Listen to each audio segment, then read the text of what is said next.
Good evening. I'd like to talk about an understanding of what is meant by organizational justice theory. It is important to know what perception, equality, and fairness can be referred to in the workplace for employees. Fairness can be placed into 4 categories. The categories are distributive, procedural, informative, and interactional, are the classes or classified perceptions.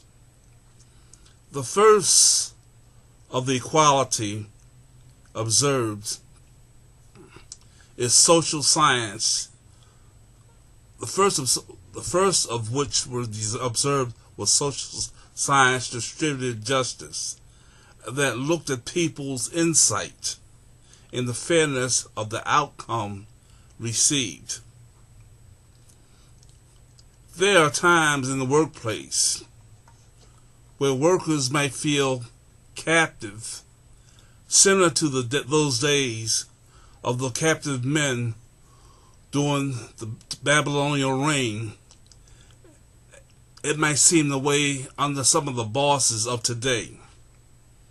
With each passing day, it may appear some attackers being launched onto selective individuals with each day that they work. Remember, as the individuals were attacked during the time of Esther, we're reminded about the Jews who were trying to be stamped out as a select group of people, just as Hitler tried in recent time to do so. People have depended on unions and union leaders to protect them again and give them a voice in the workplace. Just as God moved in a wonderful way to deliver his people through Esther, who became queen of a foreign kingdom, just as we go into the workplace and we're more or less in a foreign place, because the workplace belongs to those who own it. In the workplace today, many individuals frown upon the subject of religion. Now looking at the book of Esther, we could now look at the book of Esther. The name of God never appears in the book. We don't see neither mention nor of heaven nor hell in the book of Esther. It's a book of literature. There is a lesson that could be learnt. No one openly brings up the subject of God in the workplace, nor does it mean that he does not reside in their hearts. Simply put, God promises to deliver the Jews. He can also deliver us at times of trouble in the workplace. Each person with a characteristic that is distributed among the group will relate to others in the group,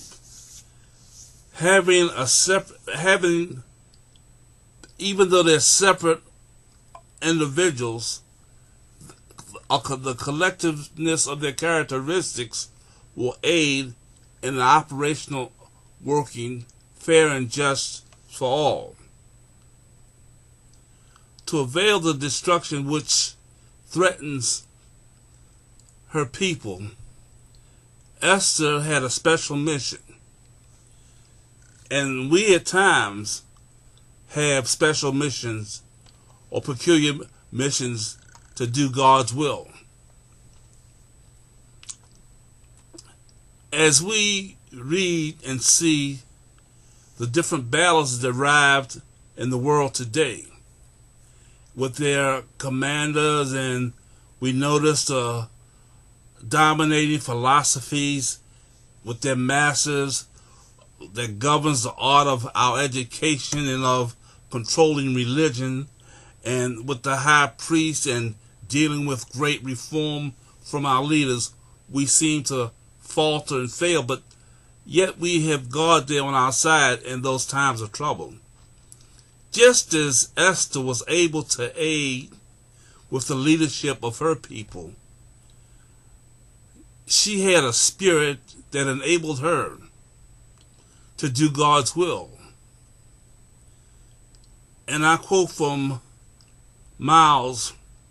It says, Gorman in 2002 classifies knowledge in 4 types. Declarative, that means knowing what. Procedural, knowing how. Judgment, knowing when. And reason and wisdom, knowing why. That's Miles 2016, page 153. Tells us about how wisdom, how understanding can deal with whatever we come across and whatever life prevails upon us. Of all the problems that employees study in the organizational life, justice and fairness are among the most noticeable. Justice echoes the support of loyalty to rule, that characteristic reverence in the decision of the context, which is justice, consistency, respect, and honesty. Organizational justice is an important part of the interpersonal relations among people in the workplace.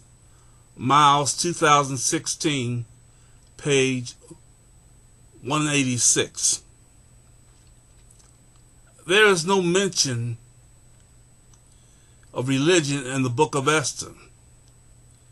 It is a story that we might find in the pages of some literary periodical today.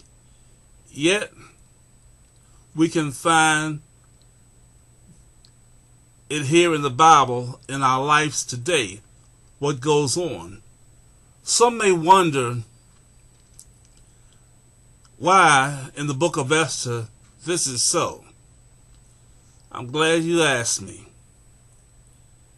And the answer is this marvelous parallel is what goes on in our life today. We can see what helps make this book of Esther a fascinating book. A book of our story.